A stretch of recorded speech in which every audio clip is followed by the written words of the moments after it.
പശ്ചിമേഷ്യയിൽ യുദ്ധം രൂക്ഷമാകുന്ന സാഹചര്യത്തിൽ സമാധാന ശ്രമങ്ങളിൽ കേന്ദ്രവും സംസ്ഥാനവും ഒരുപോലെ പരാജയപ്പെട്ടുവെന്ന കടുത്ത വിമർശനവുമായി അബ്ദുസമദ് സമദാനി MP.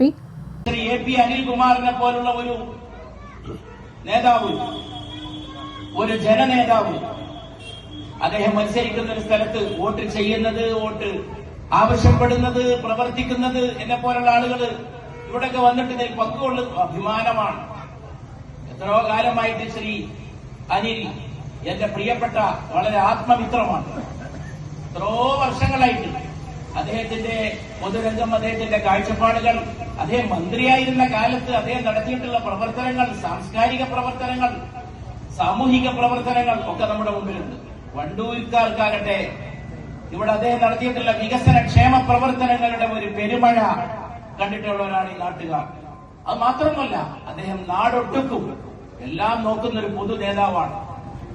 ഇന്നലെ അദ്ദേഹത്തെ ഞാൻ കാണുന്നത് എന്റെ പൊന്നാനി ലോക്സഭാ മണ്ഡലത്തിലെ തവനൂരിൽ, നല്ല പൊരിഞ്ഞ പോരാട്ടം നടക്കുന്ന തവനൂരിൽ അദ്ദേഹം അവിടെ വന്നിട്ട് തെരഞ്ഞെടുപ്പ് പ്രവർത്തനത്തിന് നേതൃത്വം കൊടുക്കുകയാണ്. ഇതിന്റെ ഇടയിലാണ് അത് നടക്കുന്നത്. ഞങ്ങൾ ഒന്നിച്ച് ഇന്നലെ തവനൂരിലുണ്ടായിരുന്നു ഉച്ചയ്ക്ക് ശേഷം വൈകിട്ട്. ഞാൻ പറഞ്ഞുകൊണ്ടുവരുന്നത്, അങ്ങനെയുള്ള നേതാക്കളെ നാടിന് വേണം. അവരിനിയും നാടിന് വേണ്ടി പ്രവർത്തിക്കണം, ജനങ്ങൾക്ക് വേണ്ടി പ്രവർത്തിക്കണം. അതുകൊണ്ട് ഇത്തവണ പ്രിയങ്കരനായ അനിൽകുമാറിനെ നമ്മൾ സാധാരണ വിജയം പോരാ, കേരളത്തിൽ അങ്ങോളം ഇങ്ങോളം കാണപ്പെടുന്ന UDFന്റെ തരംഗവും വണ്ടൂരിൽ കഴിഞ്ഞ വർഷങ്ങളിൽ അദ്ദേഹം നടത്തിയ പ്രവർത്തനങ്ങൾക്കുള്ള അംഗീകാരത്തോടൊപ്പം ഒരാദരത്തിന്റെ മഹാഭൂരിപക്ഷം അദ്ദേഹത്തിന് നൽകിക്കൊണ്ടായിരിക്കണം ഇത്തവണ നമ്മൾ അദ്ദേഹത്തെ വിജയിപ്പിച്ചയക്കേണ്ടത്. തിരുവനന്തപുരത്ത് പുതിയൊരു ഗവൺമെന്റ് വരും. വണ്ടൂർ നിയോജക മണ്ഡലത്തിലെ UDF സ്ഥാനാർത്ഥി AP അനിൽകുമാറിന്റെ പഞ്ചായത്ത് തല തെരഞ്ഞെടുപ്പ് പര്യടനത്തിന് ചോക്കാട് പഞ്ചായത്തിലെ മമ്പാട്ടുമൂലയിൽ ഉദ്ഘാടനം നിർവഹിച്ചുകൊണ്ട് സംസാരിക്കുകയായിരുന്നു അദ്ദേഹം. യുദ്ധം അവസാനിപ്പിക്കാൻ ആവശ്യമായ നയതന്ത്ര ഇടപെടൽ നരേന്ദ്രമോദി സർക്കാരിൽ നിന്നുണ്ടാകുന്നില്ല എന്നും ഇസ്രായേൽ അമേരിക്ക ഭരണകൂടങ്ങളോട് ശക്തമായ നിലപാട് സ്വീകരിക്കുവാൻ കേന്ദ്രം തയ്യാറാകുന്നില്ല എന്നും അദ്ദേഹം ആരോപിച്ചു. ഗൾഫ് രാജ്യങ്ങൾ ഉൾപ്പെടെ ലോകത്തിന്റെ വിവിധ ഭാഗങ്ങളിൽ സമാധാന ജീവിതം തകർന്ന നിലയിലാണ്. ഇന്ത്യക്കാർ ഉൾപ്പെടെ ലക്ഷക്കണക്കിന് ആളുകൾ ആശങ്കയുടെയും അനിശ്ചിതത്വത്തിന്റെയും നിഴലിലാണ് കഴിയുന്നത്. ഇത്രയും ഗുരുതരമായ സാഹചര്യത്തിലും യുദ്ധത്തെ തുറന്നു പറഞ്ഞ് അപലപിക്കാൻ പോലും കേന്ദ്ര സർക്കാർ തയ്യാറാകാത്തത് അത്യന്തം നിരാശാജനകമാണെന്നും സമദാനി പറഞ്ഞു.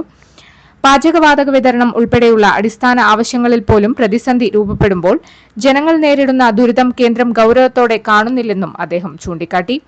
കേരളത്തിലെ പിണറായി വിജയൻ സർക്കാരും ഈ വിഷയത്തിൽ വ്യക്തമായ നിലപാട് എടുക്കാതെ കേന്ദ്രത്തിന്റെ സമീപനത്തോടൊപ്പമാണ് നീങ്ങുന്നതെന്നും അദ്ദേഹം വിമർശിച്ചു. മതേതര മൂല്യങ്ങൾക്ക് പ്രാധാന്യം നൽകുന്ന നേതാവ് മത്സരിക്കുന്ന മണ്ഡലമായതിനാൽ വണ്ടൂർ ഇപ്പോൾ സംസ്ഥാന രാഷ്ട്രീയത്തിൽ പ്രത്യേക ശ്രദ്ധ നേടുന്നുവെന്ന് സമദാനി പറഞ്ഞു. കോൺഗ്രസിന്റെ മുതിർന്ന നേതാവായ AP അനിൽകുമാർ മത്സരിക്കുന്നതിനാൽ വിവിധ ഭാഗങ്ങളിൽ നിന്ന് നേതാക്കളും പ്രവർത്തകരും എത്തിച്ചേരുന്നത് മണ്ഡലത്തിലെ തിരഞ്ഞെടുപ്പ് ചൂട് ഉയർത്തുന്നതായും അദ്ദേഹം വ്യക്തമാക്കി. വികസന രംഗത്ത് മുന്നേറ്റം കൈവരിച്ച വണ്ടൂരിൽ ജനങ്ങൾ മാറ്റം നേരിട്ട് അനുഭവിക്കുന്നുണ്ടെന്നും ഈ പശ്ചാത്തലത്തിൽ AP അനിൽകുമാറിന് ചരിത്ര വിജയം ഉറപ്പാക്കണമെന്നും അദ്ദേഹം അഭ്യർത്ഥിച്ചു. യോഗത്തിൽ UDF ചെയർമാൻ P ഖാലിദ് അധ്യക്ഷത വഹിച്ചു. Joji K Alex, P Hamsa, Kunhappu, BK Mujeeb, Shantha Gopalan, AP Rajan, Anikkottil Unnikrishnan, Salam Mambattumoola, Mubra Sharafuddin, Shyjal Edappatta, Salam Pookkuth എന്നിവർ സംസാരിച്ചു. തുടർന്ന് സ്ഥാനാർത്ഥി ചോക്കാട് പഞ്ചായത്തിലെ വിവിധ കേന്ദ്രങ്ങളിൽ വോട്ടർമാരെ നേരിൽ കണ്ട് പിന്തുണ അഭ്യർത്ഥിച്ചു. News bureau, Chokkad.